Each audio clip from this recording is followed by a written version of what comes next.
धन्य है अनाथ पिंडिक। शास्ता जब सावत ही आए तो पूरा जन सैलाब उनकी आवभगत में जुट गया। अनाथ पिंडिक भी एक श्रद्धालु उपासक था। उसने संघ से निवेदन किया कि भगवान के ठहरने की व्यवस्था का अवसर उसे दिया जाए। भिक्षु सारिपुत्र ने अनाथ पिंडिक को संघ की सहमति बतलाई। वह बहुत भाव विभोर था। वह अपने शास्ता की आवभगत में कोई कमी नहीं छोड़ना चाहता था।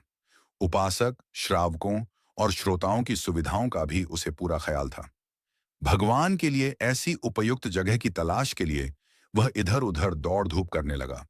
उसे एक ऐसे स्थल की तलाश थी जो न तो नगर से ज्यादा दूर हो और न ही नगर के ज्यादा निकट। वह जगह सुरम्य हो, वातावरण व मन को हर्षित करने वाली हो और श्रद्धालुओं को जहां तकलीफ भी ना हो।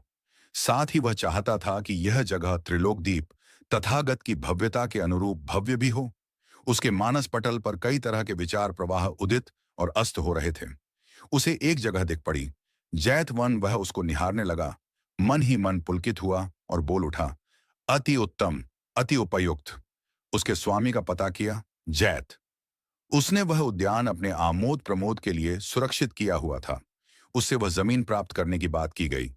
उसने सीधे सीधे मना करने की बजाय ऐसी शर्त रख दी जो कोई पूरी न कर सके। उसने कहा, हाँ, जमीन मिल सकती है। यदि तुम जितनी जमीन चाहते हो तो उतनी जमीन को सोने के सिक्कों से कोर मिलाकर ढक दो। अनाथ पिंडिक भगवान की सेवा का यह मौका गंवाना नहीं चाहता था। वह नगर में सबसे धनी सेठ था। नगर श्रेष्ठ ही था। धन दौलत की कमी उसे कभी नहीं थी। उसके भंडार अक्षुण्ण थे। उसने अपने नौकरों को आज्ञा दी, भंडार से गाड़ियों में लाद कर स्वर्ण मुद्राएं लाई जाएं और धरती को स्वर्ण से पाट दिया जाए। जगत के त्रासता, अंधकार को दूर करने वाले निरंजन नाथ तथागत के उपयुक्त इस घरा को सुसज्जित करना है। नौकर चल पड़े। बैलगाड़ियां स्वर्ण मुद्राओं से भरी हुई आ चुकी थीं। उनका बिछावन धरती पर किया जाने लगा। पूरा का पूरा भूभाग स्वर्णाच्छादित हो चुका था। सिर्फ एक कोना शेष बचा था। स्वर्ण प्रभा की मनोहर किरणें अति मोहक प्रभाव बिखेर रही थीं। पूरा क्षेत्र सोने की मुद्राओं से ढका जाता हुआ देख रहा था। उस जमीन का स्वामी जेत, वह किंग कर्तव्य विमूढ़ था। उसने सपने में भी नहीं सोचा था कि ऐसा भी हो सकता है। क्या कभी? वो आगे बढ़ा और बोला, रुको, रुको, अनाथ पिंडक रुको।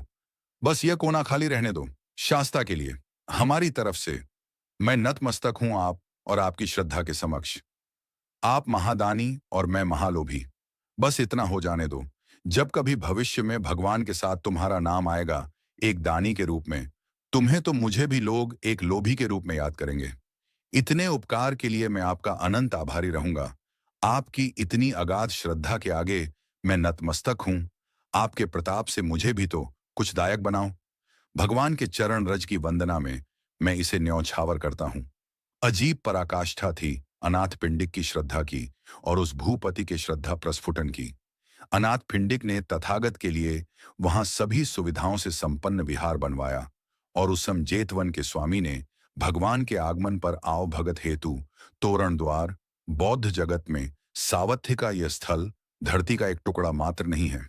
ये उनकी श्रद्धा और भक्ति का अनुपम प्रेरणा स्रोत है, जहां से सदियों तक बुद्ध के प्रभास्वर विश्व के कोने कोने में गुंजायमान हुए हैं, होते रहे हैं और होते रहेंगे। साधु, साधु, साधु।